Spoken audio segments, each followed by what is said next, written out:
오늘은 과민성 대장증후군 10년 설사에 대해서 알아봅니다. 여름철을 대비하여 설사에 대한 정확한 통찰을 드립니다. 10년 설사로 생활이 너무 불편합니다. 최승영 강원 원주 복용 후기 2023년 7월 28일 과민성 대장증후군 설사 물금변. 저는 10여 년 전부터 설사 때문에 생활에 불편이 아주 심했던 사람인데 우연한 기회에 효소다문을 접한 후부터 생활의 활력을 느끼고 있습니다. 효소다문을 하루 3번 일주일 동안 먹고 많은 도움이 되었습니다. 사장님 정말 감사합니다. 10년 설사했더니 사람을 못 믿겠어요. 장에 좋다는 것은 안 해본 것이 없다고 합니다. 그 어떤 처방도 실패하고 오직 정로영으로 10년을 버티며 왔다고 합니다. 10년 동안 장 건강과 관련하여 온갖 제품에 속아보니 사람마저 못 믿을 정도가 되었답니다. 과민성 대장증후군이란? 과민성 대장증후군은 장 기능에 관련된 만성적인 장애입니다. 복통이나 불편함, 변비와 설사의 교차, 복부 팽만감 등의 증상을 보입니다. 아직 정확한 원인이 밝혀지지 않았습니다. 다만 스트레스, 식습관의 변화, 소화기관의 과민 반응, 장내 미생물의 불균형 등이 복합적으로 작용할 것으로 추정하고 있습니다. 효소다문의 과민성 대장증후군 접근법 무의식 연구. 모든 반복적인 것은 자연의 법칙을 제외한 학습과 훈련 외에는 도움이 되지 않습니다. 우리 몸은 너무나 신비합니다. 단 한두 번의 반복만으로도 무의식의 본드처럼 강력하게 각인이 되기 때문입니다. 이 무의식은 AI를 통한 확률적 접근으로도 불가능하다는 것을 알 수 있습니다. 과민성 대장증후군에 대해서도 효소다문은 무의식 연구로 접근하고 있습니다. 설사란? 설사란 음식물을 소화하지 못하여 이상 독소를 만들게 되는데 빨리 내보내려는 자연스러운 생명 현상입니다. 인간의 의식과 달리 우리 몸의 입장에서는 너무나 고마운 생명 현상이기 때문에 그래서 그것이 설사로 나타나는 것입니다. 과민성 대장증후군의 무의식화 과정.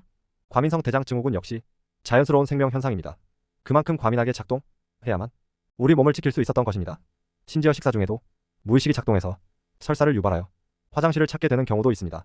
이러한 반복적인 과정이 과민성 대장증후군이라는 방어 기전을 무의식화합니다. 서구화된 식사는 과민성 대장증후군, 아토피 양산. 육식과 유제품을 주식으로 하는 서구인들은 빠른 배변을 위해 장과 허리가 짧다고 합니다. 만약 그들의 장이 길어진다면 육식과 유제품의 독소로 위험해질 것입니다. 채식을 위주로 하는 장과 소화 과정이 긴 동양인에게는 육식과 유제품이 위험해집니다. 과민성 대장증후군 자가치유법. 과민성 대장증후군에는 마땅한 치료약이 없기에 자가치유법을 알아두시면 좋을 것입니다. 첫째, 스트레스를 주의하셔야 합니다. 스트레스가 무의식화되면 대처할 약도 없습니다. 둘째, 식습관을 체크해야 합니다. 문제가 되는 식습관을 파악하고 절제해야 합니다. 셋째, 식당도 점검해야 합니다. 문제가 되는 식당은 식품 첨가물 등 부재료가 본인에게 맞지 않을 수 있습니다. 설사에 대한 지사제 처방이 위험한 이유.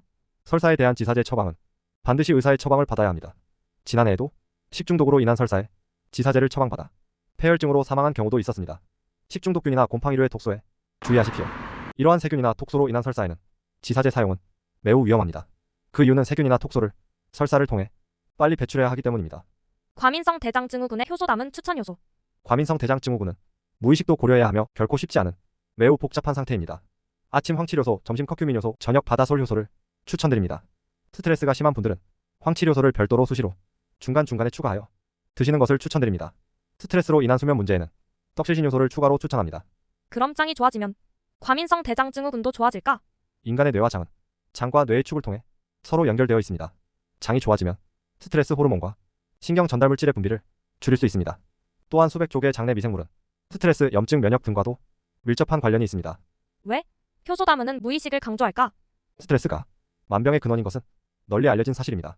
스트레스의 반복과 무의식화는 약도 없는 고통으로 남을 수밖에 없습니다. 장 건강을 통한 무의식 연구는 식품을 연구하는 효소다문이 최초로 시도하며 이에 대한 자부심을 가지고 있습니다. 효소다문과 함께 가족 모두가 짱의커가 되시면 어떨까요? 나는 짱의커. 시청하여 주셔서 감사드립니다.